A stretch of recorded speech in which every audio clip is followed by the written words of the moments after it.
Welcome back to Bike Extraction. Today we're exploring something that blurs the line between everyday practicality and pure racing spirit, the Honda Super Cub 160 HRC. The Super Cub is the most produced motorcycle in the world. The HRC badge is Honda's stamp of competition excellence. Put them together, and you get a machine that shouldn't exist, but if it did, it could change how we think about small motorcycles forever. The Honda Super Cub isn't just a motorcycle, it's a cultural phenomenon. Launched in 1958, it was built to be simple enough for anyone to ride, durable enough for decades of use, and affordable enough for the masses.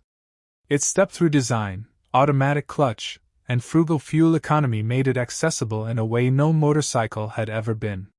Today, with more than 100 million units sold, it stands as the most successful motor vehicle ever produced. But success breeds curiosity. Enthusiasts often ask, what if the Cub had more power? Enter the idea of a 160 cubic centimeters motor. In real-world terms, that's a leap beyond the modern C125. A 160 cubic centimeters single-cylinder would transform the Cub from a 55 to 60 miles per hour commuter into a bike capable of highway cruising at 70+ mph. It would give riders confidence in traffic, make long-distance travel feasible, and expand the Super Cub's role from a city tool to a true all-rounder. Now layer in HRC. Honda Racing Corporation is responsible for MotoGP machines like the RC213V, Dakar-winning rally bikes, and off-road champions. They engineer speed, precision, and dominance. Seeing HRC on a Cub feels almost comical, yet that's what makes it so fascinating. Imagine HRC applying their knowledge to suspension damping, brake feel, and throttle mapping on a humble step-through. It would be the ultimate fusion of two worlds, grassroots commuting and high-performance engineering. Visually, the 160 HRC would flip expectations. Instead of the soft pastel blues and retro cream of the classic Cub, you'd see sharp racing liveries. The iconic HRC red, white, and blue would wrap the step-through frame. Lightweight alloy wheels replace spoked rims. The exhaust might sit higher with a sporty canister. The result? A machine that looks both playful and aggressive, still instantly recognizable as a Cub, but with unmistakable racing DNA. The magic is that it wouldn't lose what made the Cub great. The semi-automatic gearbox would still make it beginner-friendly.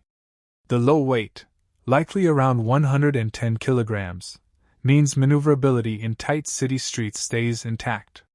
Yet, the stronger engine and upgraded suspension would allow a weekend blast on backroads.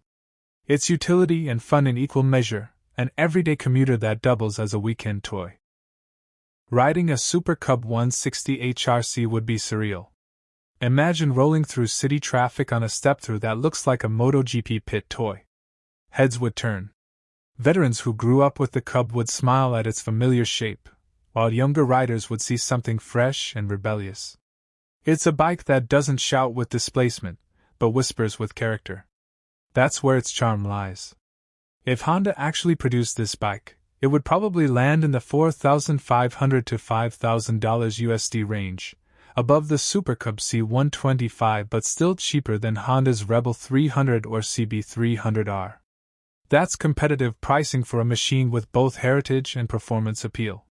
More importantly, it could attract two audiences: older Cub loyalists looking for something exciting, and younger riders who want Honda racing vibes without committing to a big sport bike.